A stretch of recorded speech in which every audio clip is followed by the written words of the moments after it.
Assalamualaikum warahmatullahi wabarakatuh. Perkenalkan, kami dari kelompok 3. Di sini saya Nabila Kirana Putri Pratiwi dengan ujung NIM 199 sebagai moderator pada presentasi pada hari ini beserta rekan-rekan saya. Yang pertama ada Desta Lisa, kemudian ada Putri Syafitri, kemudian ada Nia Aulia, dan yang terakhir ada Putri Amalia. Di sini kami akan mempresentasikan mengenai tugas kami yang telah kami buat bersama-sama mengenai analisis farming masalah dan problem tree pada kebijakan program makan bergizi gratis ataupun MBG di Indonesia. Baiklah, langsung saja kita masuk ke presentasinya. Yang pertama akan dipresentasikan oleh Desta Lisa. Kepada Desta Lisa, saya persilahkan. Baik, di sini, jadi ini latar belakangnya dari materi kami. Jadi permasalahan gizi, khususnya kekurangan gizi dan stunting, masih menjadi tantangan utama pembangunan manusia di Indonesia karena berdampak pada kesehatan, perkembangan kognitif, dan kualitas sumber daya manusia. Untuk mendukung visi Indonesia Emas 2045, pemerintah menghasilkan berbagai kebijakan yang berfokus pada pemenuhan gizi sejak usia dini sebagai investasi pembangunan jangka panjang. Salah satu kebijakan tersebut adalah program makan bergizi gratis atau MBG yang bertujuan untuk memenuhi kebutuhan gizi anak sekolah, balita, serta ibu hamil dan menyusui. Program ini diharapkan dapat menurunkan stunting, meningkatkan konsentrasi belajar dan sangat. Namun pelaksanaan MBG ini masih menghadapi berbagai tantangan seperti masalah tata kelola, koordinasi antar lembaga, pengawasan, serta perbedaan kesiapan infrastruktur antar daerah. Oleh karena itu, diperlukan analisis kebijakan untuk mengidentifikasi akar permasalahan dan memberikan rekomendasi agar program MBG ini dapat berjalan lebih efektif dan berkelanjutan. Saya kembalikan pada Baiklah, selanjutnya yaitu mengenai masalah utama dalam implementasi kebijakan MBG yang akan dibacakan oleh rekan saya. Saya persilahkan. Baiklah, saya akan menyampaikan masalah utama dalam implementasi kebijakan MBG, yaitu program makan bergizi gratis atau MBG itu menghadapi tantangan dalam aspek tata kelola dan keberlanjutan kebijakan. Perluasan penerima manfaat menimbulkan masalah pada akurasi data, distribusi, dan pengawasan kualitas makanan. Selain itu, pembiayaan melalui realokasi anggaran menimbulkan kekhawatiran karena berpotensi menggeser prioritas pendidikan dan kesehatan serta membebani keuangan negara. Program ini juga dapat menimbulkan dampak tidak langsung seperti inflasi pangan dan keterbatasan akses UMKM dalam rantai pasok, sehingga dinilai belum sepenuhnya inklusif dan berkeadilan. Selanjutnya itu ada kelemahan sistemik tata kelola program MBG. Yang pertama itu adalah lemahnya landasan hukum dan tata kelola. Program MBG ini memang belum memiliki dasar hukum yang kuat seperti undang-undang ataupun peraturan presiden. Yang kedua, krisis keamanan pangan dan kasus keracunan massal. Walaupun pemerintah telah menetapkan standar keamanan pangan, penerapan di lapangannya itu masih lemah. Hal ini terlihat dari banyaknya kasus keracunan massal yang terjadi karena pengawasan yang kurang ketat, keterbatasan SDM yang kompeten, serta belum konsistennya penerapan standar keamanan pangan. Yang ketiga itu ada risiko korupsi dan konflik kepentingan dalam pengadaan.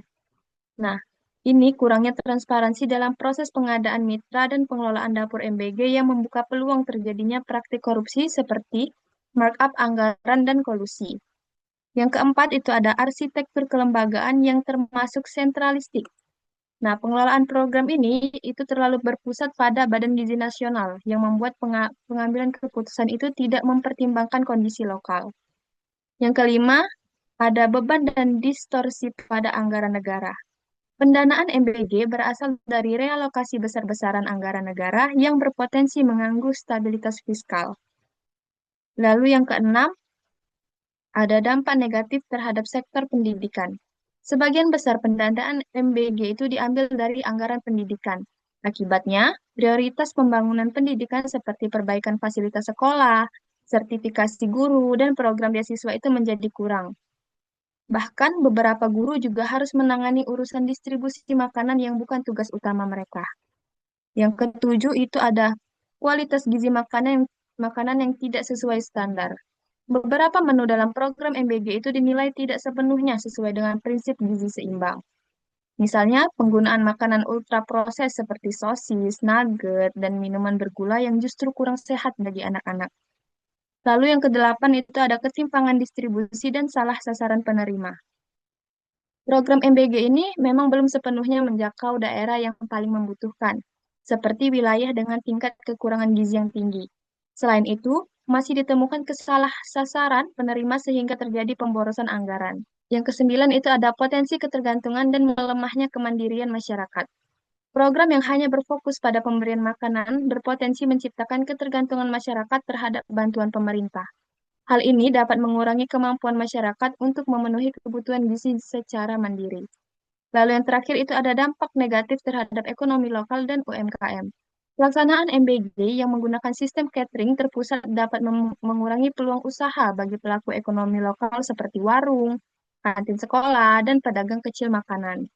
Akibatnya, sebagian masyarakat yang bergantung pada sektor tersebut itu berpotensi kehilangan mata pencariannya. Baiklah, saya kembalikan ke moderator. Baiklah, selanjutnya akan dilanjutkan oleh rekan saya mengenai akar ataupun penyebab. Kepada rekan saya persilahkan. Baiklah, berdasarkan permasalahan-permasalahan utama yang dalam kebijakan program MBG ini, adapun penyebabnya yang pertama, landasan hukum dan regulasi yang belum kuat karena belum adanya aturan khusus yang secara komprehensif mengatur pelaksanaan program serta pembagian peran antar lembaga. Yang kedua, koordinasi dan kelembagaan yang belum efektif, ditandai dengan belum jelasnya hubungan kewenangan antara pemerintah pusat dan daerah, serta minimnya perlibatan sekolah, guru, dan orang tua dalam pelaksanaan program.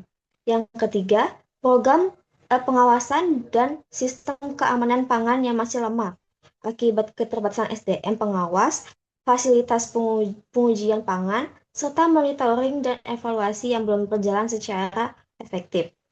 Lalu yang keempat, pengolahan anggaran dan mekanisme pendanaan yang belum jelas, termasuk realokasi anggaran dari sektor lain yang menimbulkan kekhawatiran terhadap keberlanjutan fiskal program. Yang kelima, keterbatasan infrastruktur dan sumber daya manusia di daerah, seperti fasilitas penyimpanan pangan yang belum merata, serta kurangnya tenaga ahli, gizi, dan pelaksanaan terlatih. Dan yang terakhir yaitu ketidakjelasan pelibatan UMKM dalam rantai pasok program, sehingga peluang ekonomi bagi pelaku usaha lokal belum dimanfaatkan secara optimal. Saya kembalikan kepada moderator. Baik, terima kasih kepada Putri Syafitri. Yang selanjutnya akan dilanjutkan oleh rekan saya juga, yaitu mengenai daun ataupun dampak dari program makan bergizi gratis ini. Kepada rekan saya persilahkan. Oke, jika dilihat dari berbagai akar masalah dalam pelaksanaan MBG ini, muncul beberapa dampak yang terasa langsung di sekolah. Dampak-dampak ini bukan cuma soal makanan, tapi juga mempengaruhi pemerataan program, kualitas pelaksanaannya, sampai proses belajar siswa di kelas. Beberapa dampaknya yaitu, yang pertama, ketimpangan pelaksanaan antar daerah. Perbedaan kesiapan fasilitas, dukungan sumber daya manusia, dan kapasitas manajerial sekolah menyebabkan implementasi MBG belum berjalan merata.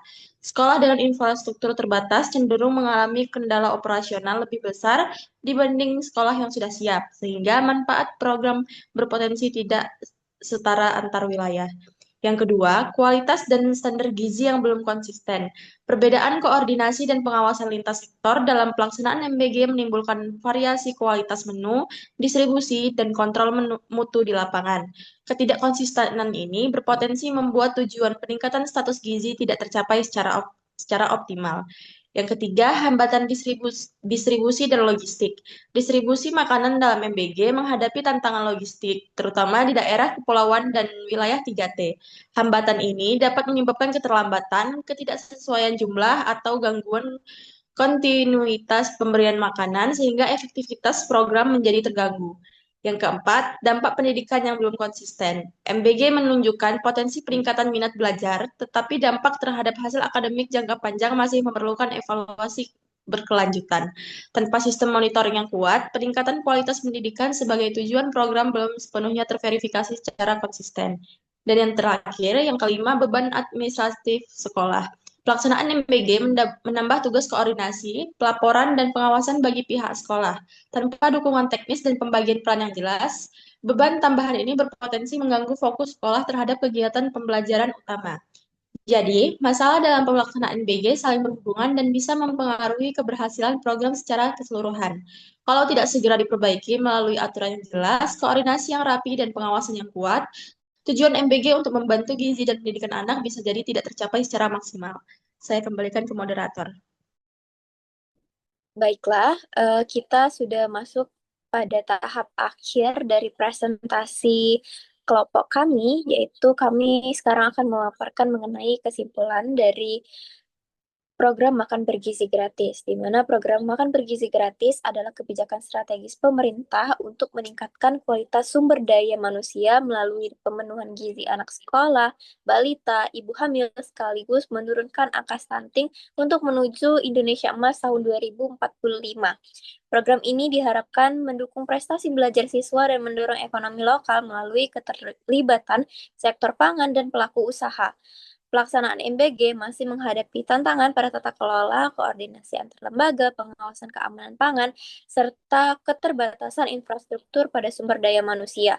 Nah, ketimpangan-ketimpangan antar pelaksana daerah dan sistem monitoring yang belum optimal ini mempengaruhi kualitas dan juga distribusi dari gizi, di mana penguatan regulasi dan peningkatan koordinasi transparan serta evaluasi berkelanjutan itu diperlukan agar makan bergizi gratis ataupun program makan bergizi gratis ini dapat efektif dan menjadi investasi sosial jangka panjang bagi pembangunan generasi Indonesia.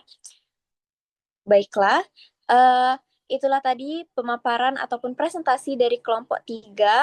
Di sini saya sebagai moderator memohon maaf bila ada kesalahan pada berlangsungnya presentasi pada hari ini. Baiklah, kami dari kelompok 3 mengakhiri presentasi pada hari ini. Kami ucapkan wassalamualaikum warahmatullahi wabarakatuh. Terima kasih.